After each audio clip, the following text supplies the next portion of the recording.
guys, welcome to My Sew Bliss. Today I'm super excited to be partnering up with Baby Lock Sewing Machines and bringing you another sewing tutorial. Today I'm going to be showing you 3 different ways to gather your fabric.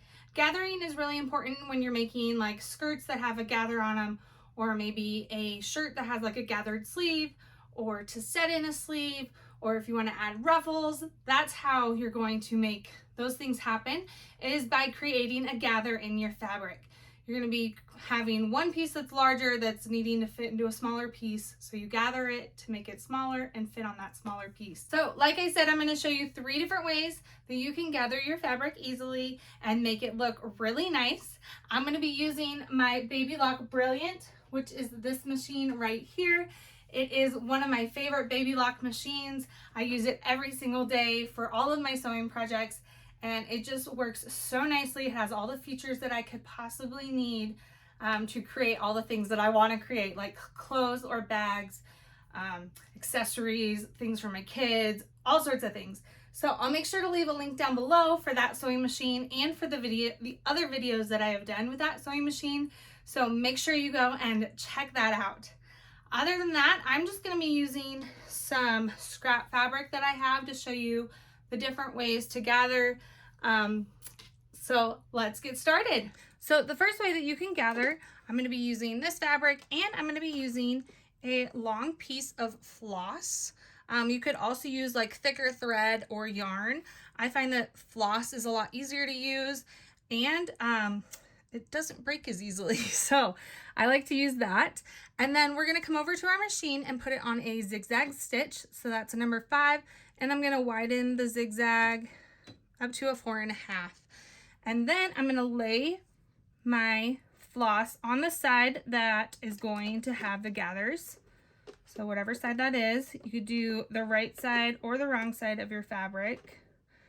I like to do the right side so I can kind of see how it's going to look when I'm gathering it later on. You just want to do it a little bit smaller than where your seam allowance is going to be later on if you're like attaching it to something, which typically that's what you're going to be doing. So I'm just going to be stitching. I'm not stitching on the floss. I'm zigzagging over the top of it. So I don't want to catch it. I just want to go over the top of it. So I'm just going to make sure that that's exactly what's going to happen. And I'm not back stitching at all at the beginning or the end, so make sure you don't do that. And I'm just going to hold the floss straight, and I have a little bit on either end just hanging off. So, and then I'll just sew all the way up down, zigzagging across that floss.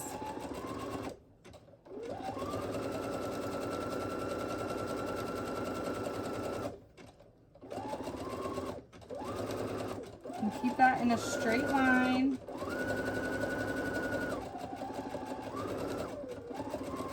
Trying to keep it at a 1/4 inch right here. Okay.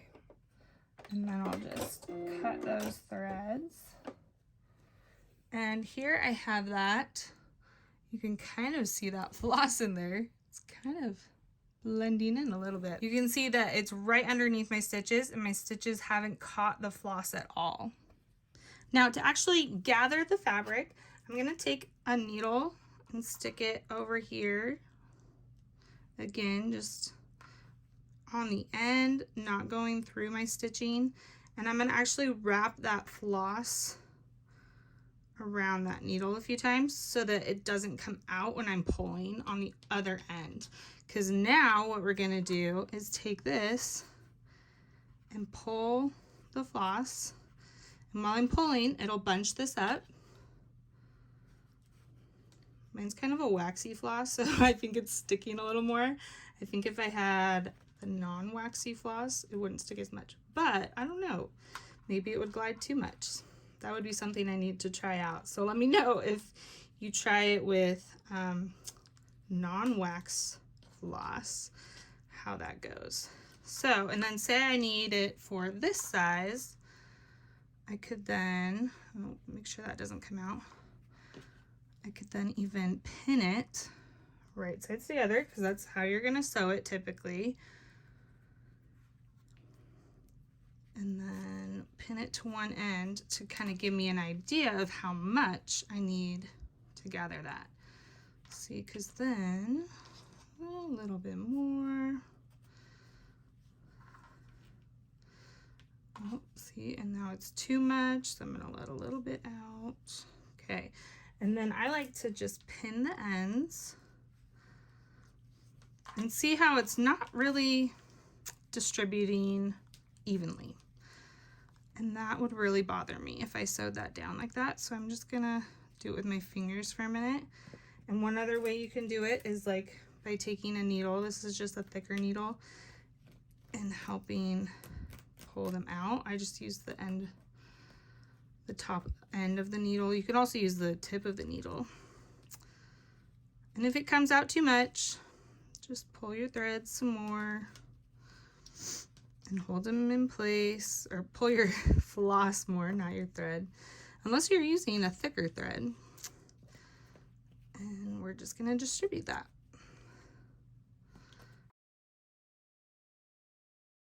I think that looks pretty good.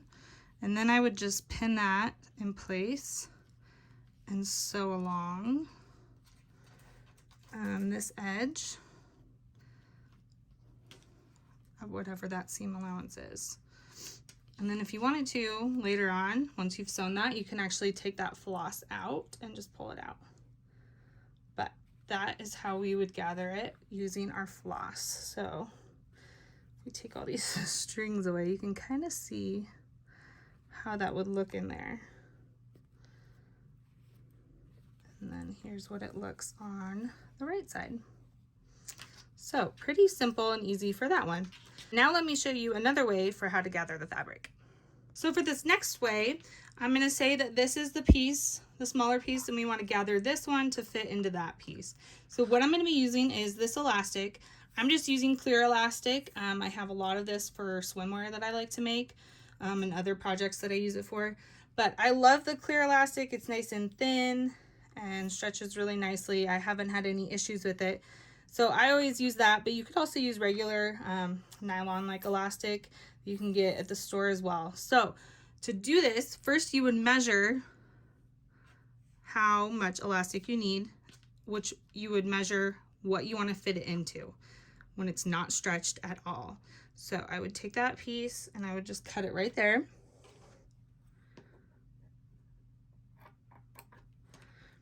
And then I'm going to take it, and if you want to, you can pin this in place as well, especially if you're using a bigger piece of fabric. You'll want to divide it up so it stretches evenly. That's going to be really important. So I'll do that just to show you how I like to do it. And I'm going to find the middle on this one. If you need to, you can also divide it into fourths. If you're doing a bigger piece of fabric, I highly suggest that. So that just is marking my middle, and then we can mark our middle on our piece that we're gathering so we can match those up. Okay, so then we'll pin that in place first so that doesn't fall out.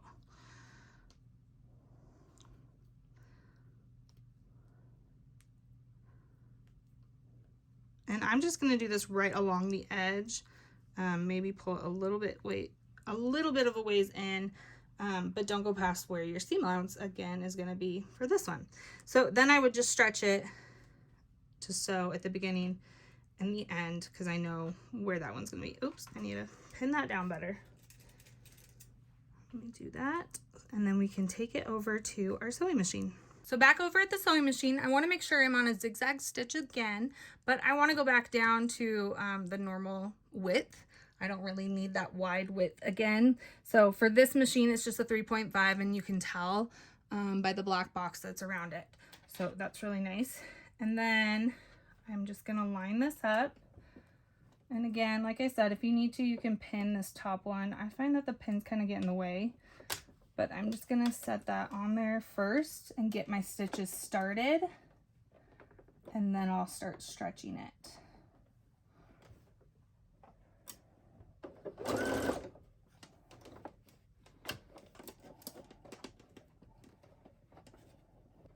So with the elastic, you kind of have to push it along until you can start holding the back of it. And with this clear elastic, it's kind of hard to see. So make sure you're going right over the top of it. Just going right along. I'm going to come up to my pins.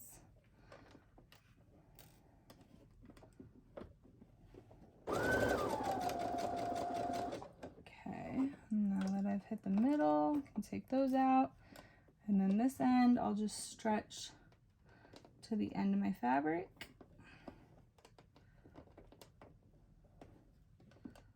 Make sure I hold it in place. There we go. Let's see.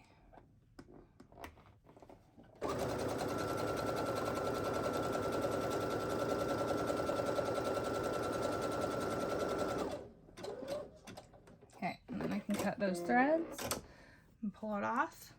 And there we have our even gathers. It should be perfectly even because we line those up, and it looks really nice. So then I would go and stitch that to the piece that it fits with.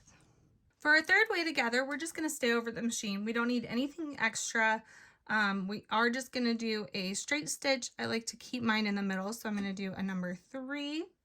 And then I'm gonna be doing some basting stitches. So I'm gonna make my stitch length up to a 5. Sometimes I like to keep it at a 4.5 so it's not too long, because sometimes I feel like when it's a 5, it's like falling out and the thread's not even staying in. So for this, I'm gonna do it a 4.5, and I'm gonna be doing 3 rows of basting stitches. You'll see that sometimes people probably can do 1 row or 2 rows. I find that 3 is gonna be the best way to do it. It's gonna look the best and hold up the best. Your gathers are just gonna come together so much better. This is my favorite way to do this, to do gathers. So that's the way I do it. Typically I do a stitch at 1/4 of an inch, and then I go to 3/8 of an inch and do a line, and then 3/4. Usually my seam allowance is at 5/8, so I just go a little bit past that. And then I just take the stitches out later. If you don't like that, you can do a little bit shorter than 5/8, especially if your fabric will show those holes. But I just find that 3 rows is it just ends up looking so much nicer than even just 2 rows. So I just start along. Well, first actually, I do want to make sure my tail length is pretty good amount to start. And I'm gonna get that bobbin one as well. Make sure that's pulled up. Because if you just use the trimmer on the machine, which is fabulous, but for this we want our long tails. Let's see if I can get it with my nails. There we go. Okay, so I'm gonna pull it out just a little bit, about right here. And then I'm gonna go to 1/4 of an inch and stitch straight down.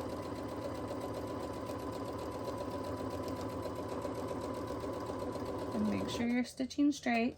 And like I said before, I'm not gonna just cut it. I'm gonna raise my needle, and then I'm gonna pull my threads out and leave them long. So I have these long tails on either side, just like that. And then I'll go do my next line. And this one is at 3/8.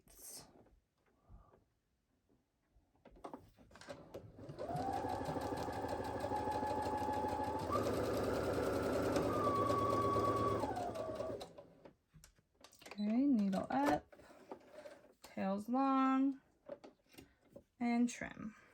Okay, so there's my 2. I'm gonna do 1 more. And this is just past 5/8 of an inch.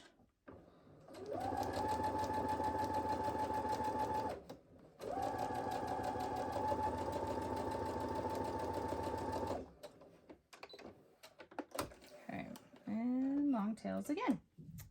Okay, so there's my lines. Now I'm going to show you how I'm going to gather them. Okay, so here I have my piece, here's my tails, and I'm going to separate so that the top thread and the bottom thread are separated because we don't want to be pulling both of them. You either want to pull all the top ones or all the bottom ones. I have found that pulling the bobbin thread, so the bottom thread, is usually going to give me the best results. So I'm going to do that. So right now I'm just taking out the top thread and separating it. Okay, so I have those pulled away. And then here are, there we go, are my bottom threads. I think, yep, I got all three. Okay, and then I would just start pulling those, and you'll see how they're bunching up. You just want to pull them loosely so you don't break your threads as you go. And you want to spread those gathers out because you usually will have a lot bigger of a piece than this, especially if you're doing like a dress or a skirt or something. I'm gonna have some really long tails, but it'll start looking like this, so I just need to spread those out. And just like I did before, one thing that I like to do is grab a needle or some kind of tool, and this going like this way, or even just with the end of a needle and spreading them out. It really helps those gathers gather evenly and look even and just lay nicely, and it just looks really nice in the end. So that's one thing, especially once you have it to the size you need. So say this is my piece again, and I pretty much have it lined up, but see how my gathers are like all over the place? So I could pin that on again, like right sides together. Typically that's how you would sew it.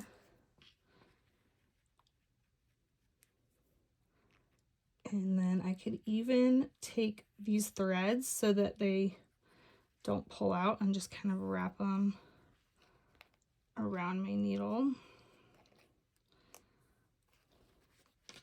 So that way when I'm adjusting things before I've sewn it down, it won't come out as easily. There's still a chance it could, but you see how that just is kind of distributing those gathers so much nicer. And if you need to, you can divide it into quarters or however much you need to make sure it looks even. Okay. And then this one, let me sew it down real quick. Say it's a 5/8 inch seam allowance, and I'll show you how that looks in the end. Okay, so here I've got it sewn. You can see the tighter stitches that I did right here. So I still have this stitching, but if I open it up, look how good those gathers look. Looks so nice. And then I would just press that.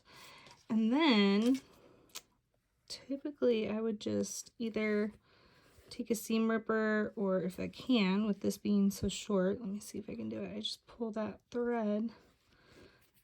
Typically I can just pull that out like so. Pull out the top. There we go. And it is all done.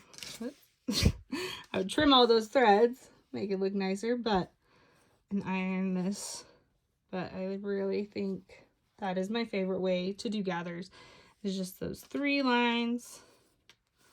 2 lines is okay if you really have to, but I really like those 3 lines. So, and that is how you gather 3 different ways with our floss, our elastic, and then our basting stitches. Whoops, there we go, our basting stitches. So I hope you guys enjoyed this tutorial. I hope it was helpful. If you have any questions, make sure to leave them down below in the comment section, and I will try and get back to them. Make sure to also check out the Baby Lock Brilliant. I will put links down below for that and for all the videos that I've done using that machine as well. Make sure to give this video a thumbs up and to subscribe, and I will see you guys next time. Bye!